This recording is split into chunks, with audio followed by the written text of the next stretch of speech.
नमस्कार, मैं हूं हिमांशु शर्मा और आप देख रहे हैं यंग बाइट्स। आज हम जिस शख्सियत के ऑफिस में आए हैं उनसे चार बातें करने के लिए। उनसे आप भली भांति परिचित हैं, लेकिन आज जो सवाल हम उनसे पूछने वाले हैं वो स्ट्रेट फॉरवर्ड सवाल होंगे। कोई स्टेट इश्यूज़ पे ज़्यादा कंसंट्रेशन नहीं रहेगा।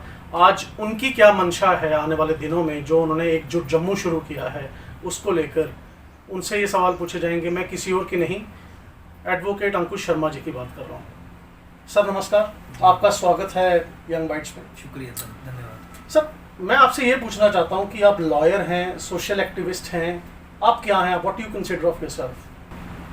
देखिए, जम्मू हमारी मातृभूमि है जी, और जम्मू हमारी देश की, अगर आप टेरिटोरियल पॉइंट ऑफ व्यू से देखें जी, तो एक स्ट्रेटेजिकली लोकेटेड एरिया है। बिल्कुल।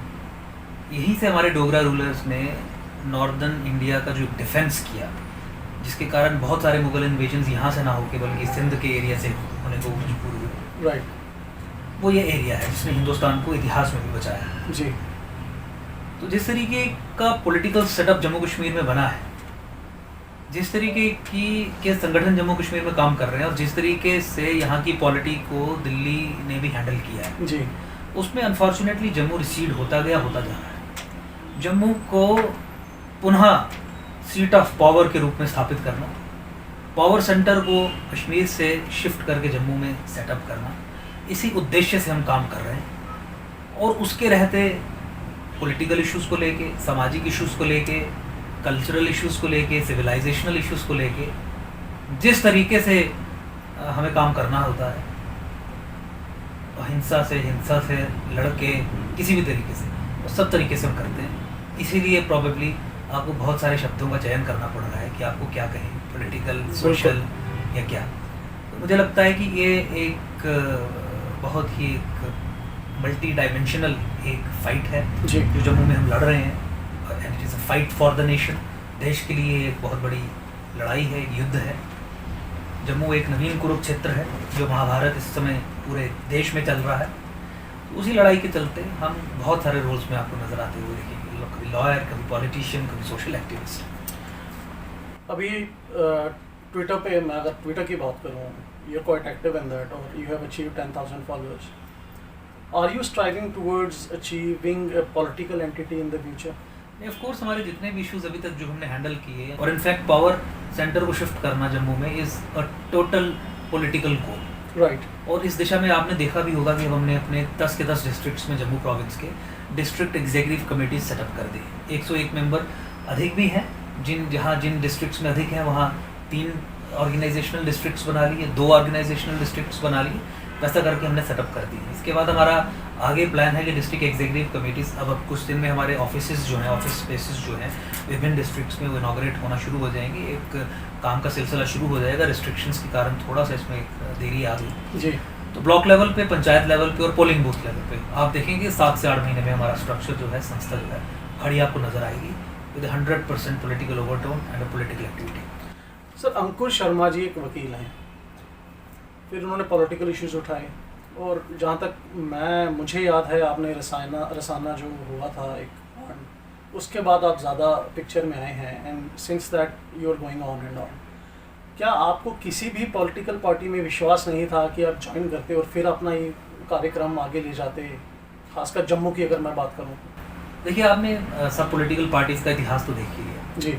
जहाँ तक जम्मू की बात है, जम्मू को हर एक पॉलिटिकल पार्टी ने बिट्रे किया, जम्मू का विश्वास अर्जित करके जम्मू के साथ विश्वासघात किया। और ये केवल हमारे एक नॉर्मल एक्सपीरियंस के आधार पर नहीं कह रहा हूँ। जिन इश्यूज़ को लेके हम सुप्रीम कोर्ट में लड़े, ग्राउंड पे लड़े, हाई कोर्ट में लड़े, यानी कोर्ट्स में लड़े या ग्राउंड्स पे लड़े, उन सब इश्यूज़ को हैंडल करते करते ये हमें इस चीज़ का आभास हो गया कि अगर जम्मू के लिबरेशन की लड़ाई लड़नी है तो जम्मू वालों को स्वयं अपने पैरों पर खड़े होकर ही लड़नी पड़ेगी। जी। इसी कारण से मुझे लगता है कि ये आज एक परिस्थिति बनी है जहाँ एकजुट जम्मू का निर्माण हुआ है और बहुत तेज़ी से एकजुट जम्मू जो है वो समाज में पेनिट्रेशन कर रहा है। और जिस तरीके से आपने देखा, हमारी एक कॉल पे हमारे 10 के 10 डिस्ट्रिक्ट्स में 100 से अधिक मेंबर्स की कमेटीज अगर खड़ी हो रही हैं, लोग इस तरीके से जुड़ रहे हैं जी, तो मुझे लगता है कि यू कैन वेरी वेल जज द फ्यूचर। और खासकर वो इश्यूज़ जिसका प्रोफाउंड इम्पैक्ट था जम्मू की जनता पे, जम्मू कश्मीर की जनता पे, उन इश्यूज़ पे डिलीवर करना केवल वादे ना करना, एक एकेडमिक डिबेट ना खड़ी करना, बल्कि डिलीवर करना। जैसे रोशनी एक्ट को चुनौती देना, उसके खिलाफ बोलना और उसे खत्म करवाना। 14 फरवरी ऑर्डर को एक्सपोज करना, उसे खत्म करवाना। जम्मू में 40-50 लाख माइनॉरिटी कम्युनिटीज़ की लड़ाई सुप्रीम कोर्ट में लड़ना, 2 साल में केस लड़के जीतना। ऐसे कई सारे इश्यूज़ हैं जिसपे वी हैव डिलीवर्ड। तो मुझे लगता है कि जम्मू की एम्पावरमेंट के लिए यही एक तरीका है, उसी दिशा में आगे बढ़ना। सर अगर बात करें, आपने सुप्रीम कोर्ट से भी कुछ डिसीजंस जम्मू के फेवर में लाए हैं, लेकिन जम्मू की एडमिनिस्ट्रेशन और मैं सेंटर की भी इसमें बात करूँगा, there hasn't been any execution of those decisions. देखिए बड़ा देखिए जनता खुश है कि आपने एक डिसीजन लाया, लेकिन जो मकसद है आपका, जो एकजुट जम्मू का मकसद है, वो अभी तक पूरा नहीं हुआ। और वो क्यों पूरा नहीं हुआ है, सबसे पहले हम ये जानना चाहेंगे। देखिए बड़ा दुर्भाग्यपूर्ण है, खासकर जिस तरीके से माइनॉरिटीज़ का केस हम सुप्रीम कोर्ट में लेके गए, वहाँ पे केस हमने जीता। सुप्रीम कोर्ट ने स्टेट और सेंटर की कमेटी बनाई, बाकायदा एक जॉइंट कमेटी बनाई, जिसको ये निर्देश दिए गए कि आप ये सब सिस्टम को ठीक करें। उसके बाद उन्होंने एफिडेविट फाइल किया। एफिडेविट में उस कमेटी ने माना कि जो जम्मू कश्मीर में मुसलमानों को माइनॉरिटी बेनिफिट्स दिए जा रहे हैं वो गलत हैं। उसके बाद उन्होंने कहा कि जो एक्चुअल माइनॉरिटीज़ हैं उन्हें आइडेंटिफाई करके पूरा एक लीगल स्कीम ऑफ थिंग्स के तहत वहाँ पे स्टेट माइनॉरिटी कमीशन सेटअप करेंगे, माइनॉरिटीज़ को उनके हक दिलवाएंगे। ये सब कुछ हुआ। उसके बावजूद भी यहाँ पे एक्चुअल जो माइनॉरिटीज़ हैं, यानी नॉन मुस्लिम्स, हिंदू, बौद्ध, सिख, क्रिश्चियन, जैन, इनको माइनॉरिटी राइट्स ना देना दुर्भाग्यपूर्ण है। कारण पे आपने बात कही, तो कारण देखिए पिछले 70 साल से दिल्ली की मंशा ये है कि जम्मू कश्मीर में सत्ता जो है वो कश्मीरी मुस्लिम इस्टेब्लिशमेंट के हाथ में है। ये अंडरस्टैंडिंग इसलिए रही क्योंकि वो दुनिया को ये दिखाना चाहते थे कि जम्मू कश्मीर एक मुस्लिम मेजॉरिटी स्टेट है, एक हिंदू मेजॉरिटी कंट्री में। तो यहाँ पे अगर डेमोक्रेसी का चेहरा मुसलमान रहेगा तो दुनिया में हमें इंडियन डेमोक्रेसी और सेक्युलरिज्म की विक्ट्री के तौर पे दिखाने के लिए एक टेक्स्ट बुक एग्जाम्पल मिलेगी। अनफॉर्चुनेटली 2014 तक वो पॉलिसी चली। 2014 में हमें उम्मीद थी कि 2014 में सत्ता परिवर्तन होने के बाद इस पॉलिसी में बदल आएगा, लेकिन वो भी बदलाव नहीं आया। अब वो बदलाव इसलिए नहीं आया क्योंकि दोनों ही पोल्स जो हैं, पॉलिटिकल पोल्स, इनका ये मानना है कि जम्मू कश्मीर में आपको डेमोक्रेसी का चेहरा कश्मीरी मुसलमान को ही रखना है। और मुसलमान मैं केवल अपने मन से नहीं कह रहा, वाकई में इनकी सोच ये है कि मुसलमान ही रखना है क्योंकि दुनिया को कुछ मैसेज देना है। अब उस अरेंजमेंट में सत्ता आपको उनको देनी है। आपने कश्मीरी मुसलमान को एम्पावर करके रखना है। आपने कश्मीरी मुसलमान के हाथ में लेजिस्लेटिव असेंबली भी देनी है ताकि चीफ मिनिस्टर उसका बन सके। तो जब सोच ऐसी हो, अरेंजमेंट ऐसा हो, तो जम्मू को डिसएम्पावर करना एक उसकी नीयति बन जाएगी। देखिए सरकार कभी भी नहीं चाहेगी कि जम्मू एम्पावर्ड हो, जम्मू की सीटें अधिक हों, और यही सोच है जिस कारण से जम्मू पीछे रहा, एक सेकंड क्लास होस्टेज सिचुएशन में रहा। और आपने देखा कि सारे फैसले भी वैसे लिए जा रहे हैं जो ये सुनिश्चित करते हैं कि जम्मू के हाथ में सत्ता ना आए। फॉर इंस्टेंस 2011 के आधार पर डिलिमिटेशन करवाना मतलब कश्मीर को सत्ता सौंपना, 2021 के आधार पर डिलिमिटेशन करवाना मतलब जम्मू को सत्ता सौंपना। लेकिन जो आज की सरकार है वो क्या फैसला ले रही है? वो फैसला ले रही है कि हम 2011 के सेंसस के आधार पर डिलिमिटेशन करवाएंगे, यानी सत्ता कश्मीर को सौंपेंगे। क्या आपने ऐसी पॉलिटिकल पार्टी इतिहास में या दुनिया में कोई देखी है जो ऐसा फैसला लेती है जिससे उसकी पॉलिटिकल ओपोनेंट जो है, ओपोनेंट पार्टी जो है वो सत्ता में आए और खुद सत्ता से बाहर जाए? आपने माइनॉरिटी इश्यूज़ में भी यही देख लिया। जम्मू संभाग में मैक्सिमम 99% माइनॉरिटी कम्युनिटीज़ जो है जम्मू संभाग में रहती हैं, जो जम्मू कश्मीर में एक्चुअल माइनॉरिटी। बिल्कुल। तो उन माइनॉरिटीज़ को उनका हक ना देना। सर क्या रीज़न है माइनॉरिटीज़ को माइनॉरिटी स्टेटस हमारे स्टेट में क्यों नहीं दिया जा रहा है? क्योंकि ये अंडरस्टैंडिंग है कि जम्मू कश्मीर में इस्लामिक वर्चस्व को कायम करना है जी, मुसलमानों के ज़रिए ही जम्मू कश्मीर को चलाना है। और उस अंडरस्टैंडिंग में जम्मू का कमज़ोर रहना ही, जम्मू की कोई स्ट्रॉन्ग लीडरशिप उभर के ना आ पाए, ये एक क्रिटिकल इम्पॉर्टेंट इशू है। देयरफॉर उस सोच के कारण ऑल दीज थिंग्स फॉलो।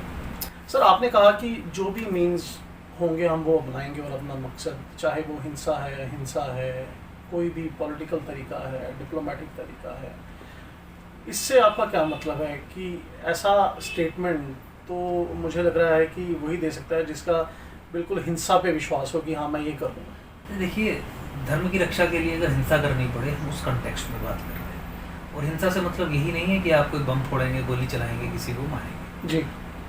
हिंसक तरीके से राजनीति। देखिए महात्मा गांधी बहुत हिंसक थे जब वो मौन व्रत पे बैठ जाते थे। बिल्कुल। और हिंसक ब्लैकमेल करके, अहिंसा का सामने दिखा के, लेकिन हिंसक तरीके से अपनी चीज़ें मनवाते थे जी। तो एक कॉन्टेक्स्ट मेरा कहने का वो था। लेकिन मूल इसमें ये है कि जो काम जिस तरीके से होता है आप उसे उसी तरीके से करेंगे। जी। अगर माइनॉरिटी राइट्स आपके छीन के 70 साल से इलीगल बेनिफिशरीज को दिए जा रहे हैं और इम्प्यूनिटी के साथ दिए जा रहे हैं और आपके मुंह पे थूका जा रहा है, तो फिर उसका जवाब जो है उसी इम्प्यूनिटी के साथ दिया जाएगा, क्योंकि जिसे जो भाषा में बात समझ आती है उसे उसी भाषा में समझा जाएगा। सर जिस तरह से इसीलिए वी आर गैदरिंग स्ट्रेंथ और हम एक संगठन बना रहे हैं। मैं वही सवाल मेरा ये था कि एक अंकुर शर्मा उठा और उसके साथ आज हज़ारों अंकुर शर्मा जुड़ गए हैं, तो ऐसा अंकुर शर्मा ये जो उठा, क्या आप ही अपने आप को अंकुर शर्मा मानते हैं जिसको जम्मू को जिसकी ज़रूरत है? देखिए, मेरे मानने या ना मानने से कुछ नहीं होता, मुझे ये समझ आती है कि जम्मू के लिए ये चीज़ करनी है जी। तो जो हमारा कर्म है उसे निभाना है। हाँ, जम्मू के बहुत सारे लोग ये समझते हैं जो आपने बात कही जी। They are proud of the fact कि हमने रोशनी एक्ट को खत्म करना है, बिल्कुल। प्राउड ऑफ द फैक्ट कि हमने माइनॉरिटीज़ के लिए सुप्रीम कोर्ट में लड़ाई लड़ी जी। और पूरे अपने समाज के लिए न्याय दिलवाने का काम किया। They are proud of the fact कि हमने महबूबा मुफ्ती को डिमोलिश किया, उसका 14 फरवरी का ऑर्डर जिसमें वो मुसलमानों को लीगल इम्यूनिटी दे रही थी, बिल्कुल। ज़मीनें हड़पने के लिए, उसे निरस्त करवाया, उसे रिडंडेंट करवाया। All these things people are proud of, और जिसके कारण वो सब जुड़ रहे हैं। हमारी सोच में हमारे लिए जम्मू वही अपनी ग्लोरी रीगेन करे जो 1947 से पहले थी, यानी पावर सेंटर के रूप में सामने खड़ा होके उभरे, एक नॉर्दर्न डिफेंस के रूप में खड़ा होके उभरे जी। और पूरे देश को एक दिशा दिखाए, वो रिस्टोर करना है। उसके लिए जो कार्य हमें करने की ज़रूरत है वो हम कर रहे हैं, और मुझे लगता है उसकी अगर अप्रिसिएशन हो रही है और ऐसे शब्दों में अप्रिसिएशन होती है जिस शब्दों में आप बयान कर रहे हैं, सो ये it will be something that will be एक खुशी होगी हमें, एक सर्टिफिकेट होगा कि हम सही दिशा में चल रहे हैं। बिल्कुल। लेकिन मैं अपने आप को कुछ एज्यूम नहीं कर रहा हूँ। Sir, apart from political benefits that the various governments have been giving to Kashmir, अभी एक नई चीज़ सामने आई, वो है एजुकेशनल लेवल पे, यूनिवर्सिटी लेवल पे, स्कूल्स लेवल पे मास प्रमोशन। कश्मीर की बात करूँ तो वहाँ पे कॉलेज स्टूडेंट्स को, यूनिवर्सिटी स्टूडेंट्स को मास प्रमोशन दे दिया गया है, तो that means they have passed out. लेकिन जम्मू में एक यूटी है, 2 यूनिवर्सिटीज़ हैं, एक चांसलर है, वो चांसलर एक हमारे एलजी मुर्मू साहब हैं। उन्होंने कश्मीर यूनिवर्सिटी को मास प्रमोशन दे दिया, लेकिन अभी तक जम्मू यूनिवर्सिटी को मास प्रमोशन नहीं दिया। इसका क्या स्पेसिफिक रीज़न है? क्योंकि पिछले 5 साल में 3 मास प्रमोशंस उनको मिल गई, और एक ये जो मिली है पैंडेमिक के चलते कश्मीर को।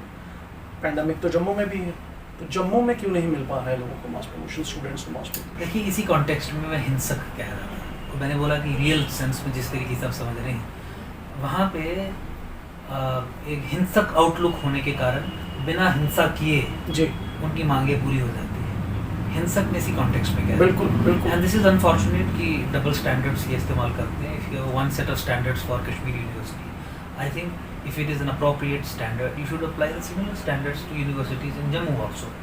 और दूसरा, पैंडेमिक के कारण मुझे नहीं लगता कि इस समय रेगुलर एग्ज़ाम्स करवाने का कुछ स्कोप है, क्योंकि बहुत रिस्क के साथ आप एग्ज़ाम करवा सकते हैं, और ये बच्चे हैं, they are the most vulnerable class.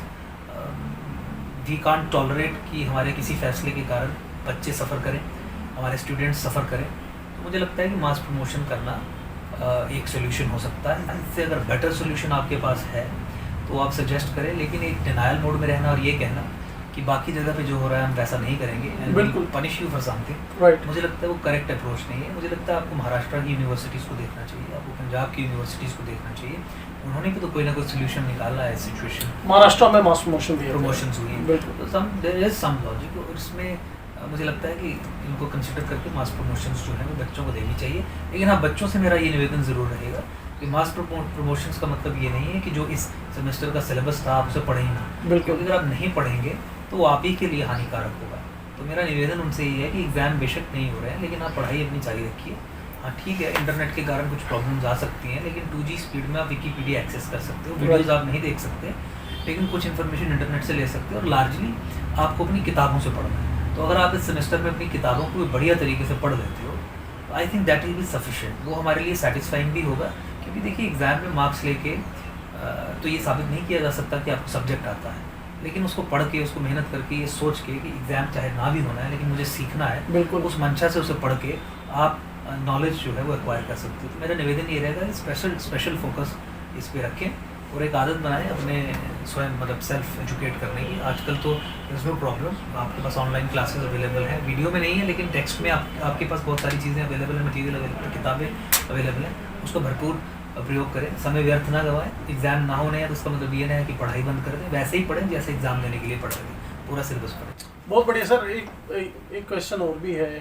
आपने काफ़ी सारे कॉन्सेप्ट्स दे दिए हैं जम्मू को पिछले कुछ महीनों में, और उसमें से ये जो मैं नाम बोलने जा रहा हूँ वो है न्यू जम्मू सिटी। वो क्या कॉन्सेप्ट है सर? आपने कहाँ से लाया है कॉन्सेप्ट? ये आपने लाया है कि ये वाकई में था, लोगों को दिख नहीं रहा था? देखिए, एजेंडा ऑफ अलायंस का नाम आपने सुना होगा जी। एजेंडा ऑफ अलायंस बीजेपी और पीडीपी के बीच में जब समझौता हुआ कि मिलकर सरकार बनाएंगे जी, तो किन इश्यूज पे सरकार को चलाया जाएगा वो एजेंडा ऑफ अलायंस में लिखा गया। बिल्कुल। एजेंडा ऑफ अलायंस में न्यू जम्मू सिटी का जिक्र आता है, और न्यू जम्मू सिटी है जम्मू के इर्द गिर्द जितनी भी इलीगल मुस्लिम सेटलमेंट्स हैं जी, जो फॉरेस्ट लैंड्स पे हैं, जो तवी की रिवर बैंक्स पे हैं, जो स्टेट लैंड्स पे हैं, जितनी भी आपने देखा जो सारा घेरा ये लैंड जिहाद के कारण जो डला हुआ है, राइट। ये बीडीपी और बीजेपी ने मिलकर उसमें अपने डॉक्यूमेंट में कहा है कि इस सारे इलीगल यानी लैंड जिहाद के कारण जो मुस्लिम सेटलमेंट्स इलीगल बन के आई हैं, इन्हें हम रेगुलराइज करेंगे, इन्हें हम डेवलप करेंगे, इन्हें हम फ्लरिश करवाएंगे। ये एक एजेंडा ऑफ अलायंस का एक जम्मू कश्मीर में उनको ये प्रॉमिस था जो पीडीपी और बीजेपी ने मिलकर दिया था, जिसे एजेंडा ऑफ अलायंस में जगह दी गई थी। अगर आप अभी भी agenda of alliance online available होगा, आप डाउनलोड करके उसमें पढ़ सकते हैं न्यू जम्मू सिटी का कॉन्सेप्ट। और इस एजेंडा ऑफ अलायंस को एकजुट जम्मू के अंकुर शर्मा जी ने क्वेश्चन कर दिया। देखिए, उसमें हमने सबसे पहले तो एक्सपोज किया कि ये लैंड जिहाद किस तरीके से चल रहा है। पहले जम्मू कश्मीर के स्तर पे से एक मुद्दा बनाया, लोगों को एजुकेट किया। फिर राष्ट्रीय स्तर पे आपने देखा जिस तरीके से नेशनल मीडिया ने जिसे टेकअप किया और एक सवा घंटे की डॉक्यूमेंट्रीज इस पे चलाई जी। और फिर कोर्ट में हमने जो कानून थे जिसके ज़रिए इस लैंड जिहाद को चलाया जा रहा था, उन कानूनों को ध्वस्त करवाया, बिल्कुल। रोशनी एक्ट को ख़त्म करवाया, 14 फरवरी के ऑर्डर को ख़त्म करवाया, और कितनी सारी यहाँ पे स्टेट और फॉरेस्ट लैंड जो है उसकी एविक्शन जो आज हो रही है वो नहीं कोर्ट ऑर्डर्स पे हो रही है, जिन कोर्ट ऑर्डर्स को हमने कोर्ट में लड़के करवाया है। सब डिस्ट्रिक्ट कमिश्नर्स को, डिप्टी कमिश्नर्स को ऑर्डर्स हैं कि आप एविक्शंस करवाएंगे, उसी दिशा में ये एविक्शंस हो रही हैं, वो सब कुछ हुआ। लेकिन एजेंडा ऑफ अलायंस में न्यू जम्मू सिटी को रेगुलराइज करने का प्रोविजन का सादा शब्दों में मतलब था declaration of war on Jammu, कि आज जम्मू वालों के लिए ये जो इशू है कि आपको चारों तरफ से घेरा गया है इलीगल सेटलमेंट्स के द्वारा, अगर कोई व्यक्ति कहता है कि इन्हें हम परमानेंट करेंगे, इन्हें रेगुलराइज करेंगे, इन्हें लीगलाइज करेंगे, इन्हें डेवलप भी करेंगे, तो जम्मू के ऊपर हमले की तैयारी के कारण ही करेंगे। तो ये लिखना भी जम्मू के ऊपर हमले से कम नहीं है। सर, मैं कटरा से हूँ, आप कटरा में भी ऑफिस ढूंढ रहे हैं, बनाने की कोशिश कर रहे हैं, और काफ़ी कटरा के लोग आपसे प्यार भी करते हैं, खासकर यंग जनरेशन। कटरा की एक दो प्रॉब्लम्स मैं आपको बताऊंगा और चाहूँगा कि आप उसका सोल्यूशन आने वाले टाइम में ज़रूर दें। सर, एक तो प्रॉब्लम ये है कि कटरा में खेलने की जगह नहीं है। एक टाइम था जब कटरा की क्रिकेट टीम बड़ी मशहूर थी, एक छोटी सी ग्राउंड हुआ करती थी, लेकिन जैसे जैसे डेवलपमेंट्स हो रही हैं वो ग्राउंड्स ख़त्म हो रही हैं। तो आज जो कटरा का बच्चा है वो नशे में ज़्यादा है और खेलने में बिल्कुल भी नहीं है। कोई भी गेम ले लो, कोई भी स्टेडियम, इंडोर स्टेडियम, कोई कोर्ट, कुछ नहीं है। इसके ऊपर और इन जैसे इश्यूज़ जो होंगे, खासकर मैं कटरा की बात कर रहा हूँ, क्योंकि बाकी रियासी ले लें, सुंदरबनी ले लें, वहाँ ग्राउंड्स हैं, काफ़ी जगह पे ग्राउंड्स हैं, उधमपुर में ग्राउंड्स हैं। आप कटरा को ये हक कैसे दिलाएंगे? क्योंकि श्राइन बोर्ड ने स्टेडियम बनाया, वहाँ पे अगर आपने एक क्रिकेट का मैच कराना है तो आपको 4000 रुपये देने पड़ते हैं एक दिन के। तो इसके ऊपर क्या कहना चाहेंगे आप? देखिए, आप गवर्नेंस डेफिसिट की बात कर रहे हैं, बिल्कुल, जो जम्मू में रहा है। अगर आप जम्मू प्रोविंस की बात करें तो कटरा की आपने एक एग्जांपल दी, कुछ स्पेसिफिक इश्यूज डिस्कस किए, लेकिन अगर मैं आपको कठुआ ले जाऊँ जी, अगर मैं आपको जम्मू ले जाऊँ, या मैं आपको ऐसे एरियाज़ में ले जाऊँ जहाँ पे जम्मू संभाग में टूरिज्म पोटेंशियल बहुत ज़्यादा है, तो आपने देखा होगा गवर्नेंस डेफिसिट के कारण एक योजनाबद्ध तरीके से ये सुनिश्चित किया गया कि जम्मू के किसी भी टाउन का, किसी भी एरिया का विकास ना हो पाए जी। उसी संदर्भ में आप कटरा की भी बात कर रहे हैं। इन्हीं चीज़ों से लड़ने के लिए, क्योंकि देखिए जम्मू को एक होस्टेज सिचुएशन में रखा गया आज तक, ये सुनिश्चित किया गया कि सत्ता कश्मीरी मुस्लिम इस्टेब्लिशमेंट के हाथ में रहे, जिसके कारण जम्मू का विकास, डेवलपमेंट नहीं होगा। ऐसी प्रॉब्लम्स आपको कटरा में आई, ऐसी प्रॉब्लम्स हर व्यक्ति को खौड़ में भी आई, मड़ में भी आई, कोटा में भी आई, गढ़वाल में भी आई, और सामाजिक स्तर पे भी हमने रसाना जैसे इश्यूज में फेस की। इन्हीं चीज़ों का सोल्यूशन देने के लिए अब हम संगठित हो रहे हैं, और संगठित होने की दिशा में आपने देखा कि जिस तरीके से हमारे ऑफिसेज भी coming up at every level, हम डिस्ट्रिक्ट लेवल पे, ब्लॉक लेवल पे, पंचायत लेवल पे, पोलिंग बूथ लेवल पे सारा अपना संगठन खड़ा कर रहे हैं। मुझे लगता है कि उसके बाद ही हम इन इश्यूज़ से इफ़ेक्टिवली लड़ पाएंगे, क्योंकि ये सिर्फ कटरा का मामला नहीं है, ये पूरे जम्मू संभाग का मामला है। पूरे जम्मू संभाग को सेकंड क्लास सिटीज़न की, सेकंड क्लास एक कॉलोनी की तरह ट्रीट किया गया है, एक होस्टेज की तरह ट्रीट किया गया है। तो इसका सिम्टोमेटिक इलाज ना करके, सत्ता परिवर्तन करके, जम्मू पावर सेंटर को शिफ्ट करवा के जम्मू से खुद एक फोर्स के रूप में खड़ा होकर इनका निवारण किया जाएगा। और आने वाले आप कुछ वर्षों में देखेंगे कि जनता का प्यार हमें मिला अगर, तो ये सब चीज़ें एड्रेस होंगी, क्योंकि हम रूट कॉज पे हिट कर रहे हैं। हम उस पावर सेंटर को डिमोलिश करने के लिए काम कर रहे हैं, जिस पावर सेंटर का ये निहित स्वार्थ है कि जम्मू कभी भी पावरफुल ना बन पाए। तो once that is done and Jammu becomes powerful, एक भी एरिया जम्मू का ऐसा नहीं रहेगा जो उसकी पोटेंशियल के हिसाब से डेवलप नहीं हुआ होगा। और इसके अलावा पॉलिटिकल लेवल पे रिफॉर्म्स करना, एडमिनिस्ट्रेटिव लेवल्स पे रिफॉर्म करना, उसके ऊपर व्यापक तौर पे हमारी अंडरस्टैंडिंग है, हमारी एक्सपर्ट्स की टीम भी है। उसके अलावा मुझे खुद वकालत करने से पहले बहुत शौक़ था कि किस तरीके से समाज में रिफॉर्म्स लाए जा सकते हैं। जी। इकोनॉमिक लेवल पे रिफॉर्म्स लाने किस दिशा में करने की ज़रूरत है, I have a clear cut understanding of that. Obviously वो एक्सपर्ट एजेंसीज ही करेंगी, लेकिन I have an overall understanding कि क्या क्या करने की ज़रूरत है। एडमिनिस्ट्रेटिव लेवल पे जो पब्लिक सर्विस, अपनी delivery of public services and public goods, जो सरकार का काम होता है, चाहे पब्लिक सर्विसेज या पब्लिक गुड्स, स्टेट सब्जेक्ट, जितनी भी सरकारी सेवाएं, बिल्कुल उसे किस तरीके से डिसेंट्रलाइज करके, किस तरीके से overall control political representative institutions के हाथ में देना है। और ये हमारे जो इस समय जो सर्विस डिलीवरी मैकेनिज्म है, ये सिस्टम है, जो ब्यूरोक्रेसी जिसे आप कहते हैं, किस तरीके से डीब्यूरोक्रेटाइज करना है, इसकी क्या कुरीतियाँ हैं, उसके क्या सोल्यूशन हैं, उसकी कंप्लीट अंडरस्टैंडिंग के साथ वो एडमिनिस्ट्रेटिव रिफॉर्म्स जब इंट्रोड्यूस होंगे, तो मुझे लगता है फिर ऐसी प्रॉब्लम्स आपको फिर आने वाले समय में नहीं दिखेंगी। सर, आखिरी सवाल रहेगा, इस अंकुर शर्मा अगेंस्ट इस्लाम और इस्लामाइजेशन? देखिए, हमने हमेशा यही कहा कि जो फंडामेंटलिस्ट इस्लामिक ताकतें हैं, हम उनका विरोध करते हैं जी। वो डॉक्ट्रिन्स, वो सोच, वो इनिशिएटिव्स जो जम्मू को ब्लीड करने की दिशा में चल रहे हैं, जो देश के ऊपर हमला करने की सोच से जिन्हें क्रियान्वित किया जा रहा है, हम उसके खिलाफ हैं। उसका सोर्स कहीं से भी आए, अगर ये देश के खिलाफ है, हिंदुस्तान के खिलाफ है, तो हम हर उस चीज़ के विरोधी हैं या उसके विरोध में खड़े होंगे, डट कर लड़ेंगे जो देश के खिलाफ जा रहा है। धन्यवाद सर, यंग बाइट से बात करने के लिए। Thank you sir. तो दोस्तों, ये थे अंकुर शर्मा, एडवोकेट अंकुर शर्मा जी, एकजुट जम्मू के प्रेसिडेंट। और सबसे अच्छी बात इनके बारे में रिसेंट टाइम्स में ये रही है कि he has addressed the core issues of Jammu region, और उसका नतीजा ये है कि हर एक संभाग में जम्मू के यंग जो लोग हैं, यूथ है, जो इनसे मिल रहा है, इनसे जुड़ रहा है। पेंडेमिक के समय भी भरमार है इनके फॉलोअर्स की ट्विटर पे, व्हाट्सएप पे, और आज ये स्थिति आ गई है कि हर एक संभाग में ये अपना ऑफिस बना रहे हैं। इन्होंने साफ शब्दों में कहा कि ये किसी रिलीजन के खिलाफ नहीं है, एक्सट्रीमिस्ट के खिलाफ हैं। जो एक्सट्रीमिज़म जम्मू में हो रहा है, खासकर जम्मू के खिलाफ, उसके खिलाफ हैं। ऐसी और शख्सियतों के साथ हम आपको मिलाते रहेंगे। आप देखते रहिए young bytes. Camera man Varun Sharma के साथ मैं हूं हिमांशु शर्मा।